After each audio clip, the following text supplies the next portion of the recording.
India के aviation industry का शुरुआत एक सपने से हुआ था।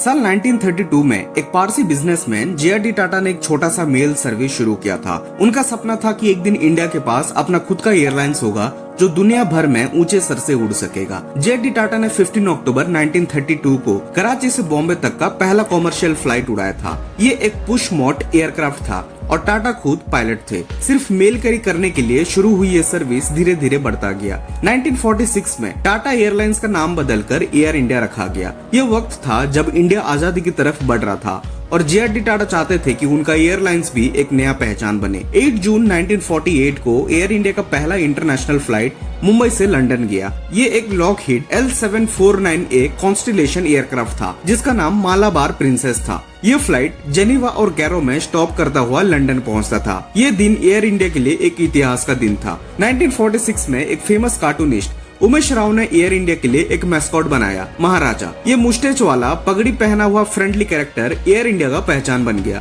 महाराजा सिर्फ एक लोगो नहीं था बल्कि ये इंडियन हॉस्पिटैलिटी और वार्मथ का सिंबल था। एडवर्टाइजमेंट्स में महाराजा हमेशा स्माइल करता हुआ दिखता था और कहता था your palace in the sky. ये स्लोगन बहुत फेमस हुआ और एयर इंडिया को दुनिया भर में एक पहचान दिलाया। 1953 में पंडित नेहरू की गवर्नमेंट ने एयर इंडिया को नेशनलाइज कर दिया। अब ये सिर्फ टाटा फैमिली का कंपनी नहीं था बल्कि पूरे देश का एयरलाइन बन गया था। जे.आर.डी. टाटा को चेयरमैन बनाया गया लेकिन अब ये गवर्नमेंट का प्रॉपर्टी हो गया था। नेशनलाइजेशन के बाद एयर इंडिया में काफी एक्सपेंशन हुआ, नई रूट्स खुली, नई एयरक्राफ्ट आया और कंपनी इंटरनेशनल मार्केट में अपना जगह भी बनाने लगा। 1960s और 1970s एयर इंडिया के लिए एक गोल्डन पीरियड था। ये वक्त था जब एयर इंडिया दुनिया का टॉप एयरलाइंस में गिना जाता था। बोइंग 707 और फिर बोइंग 747 के साथ एयर इंडिया ने इंटरनेशनल एविएशन में अपना मार्क बनाया। एयर इंडिया की कैबिन क्रू की ट्रेनिंग वर्ल्ड क्लास था।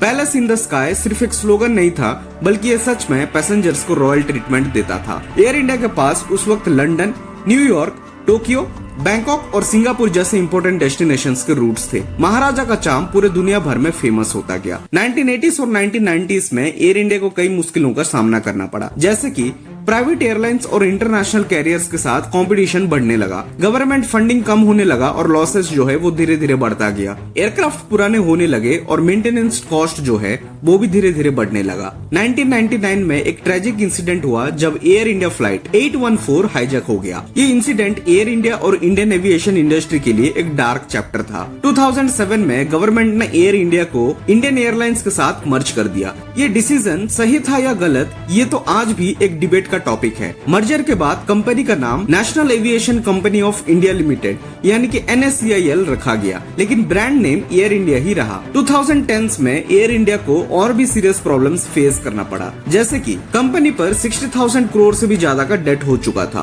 पायलट्स और कैबिन क्रू जो हैं वो स्ट्राइक से ऑपरेशंस को डिसरप्ट कर रहे थे। जेट एयरवेज और इंडिगो जैसे प्राइवेट एयरलाइंस ने मार्केट शेयर भी छीन लिया। गवर्नमेंट ने कई बार डाइवेस्टमेंट के बारे में भी सोचा लेकिन कोई बायर नहीं मिला। एयर इंडिया एक व्हाइट एलिफेंट बन गया था जो कि बहुत एक्सपेंसिव हो गया था मेंटेन करना। अक्टूबर 2021 में एक हिस्टोरिक मोमेंट आया। टाटा ग्रुप ने एयर इंडिया को वापस खरीद लिया। 89 इयर्स के बाद एयर इंडिया फिर से टाटा फैमिली के पास वापस आ गया। ये एक इमोशनल मोमेंट था क्योंकि जे.आर.डी. टाटा का जो सपना था वो पूरा होने वाला था। टाटा सन्स ने 18,000 करोड़ रुपीस में एयर इंडिया को एक्वायर किया। ये डील सिर्फ फाइनेंशियल ट्रांजैक्शन नहीं था बल्कि एक लेगेसी था, एक होम कमिंग का। टाटा के ओनरशिप में एयर इंडिया को फिर से रीबिल्ड करना पड़ा। महाराजा को मॉडर्न लुक दिया गया लेकिन उसका जो पुराना एसेंस था उसे बरकरार रखा। टाटा का हॉस्पिटैलिटी स्टैंडर्ड्स एयर इंडिया में इंप्लीमेंट करना शुरू किया। आज एयर इंडिया एक ट्रांसफॉर्मेशन फेज में है। टाटा ग्रुप के साथ पार्टनरशिप ने नई अपॉर्चुनिटीज को भी खोल दिए हैं। इसी बीच जब सब कुछ एकदम सही चल रहा था तभी रिसेंटली एयर इंडिया का प्लेन अहमदाबाद में क्रैश होने का खबर आता है जिसमें तकरीबन 300 लोगों का मौत हो जाता है। ये एक ऐसा इंसिडेंट था जिसने पूरा देश को हिलाकर रख दिया। फिर टाटा ग्रुप ने अनाउंस किया कि वो हर विक्टिम को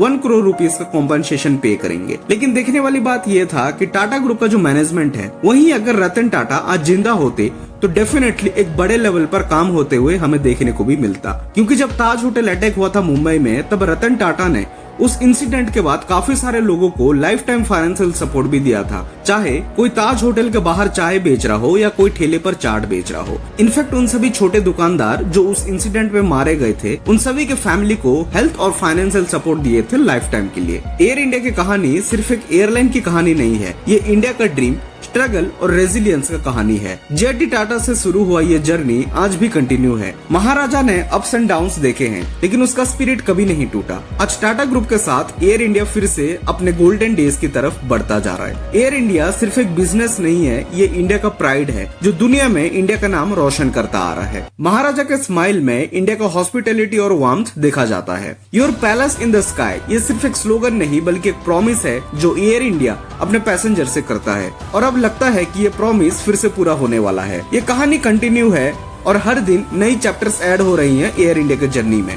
उम्मीद करते हैं कि इस प्लेन क्रैश के बाद एयर इंडिया और भी स्ट्रॉन्गर कमबैक करेगा और एक बार फिर से टॉप पे जाएगा।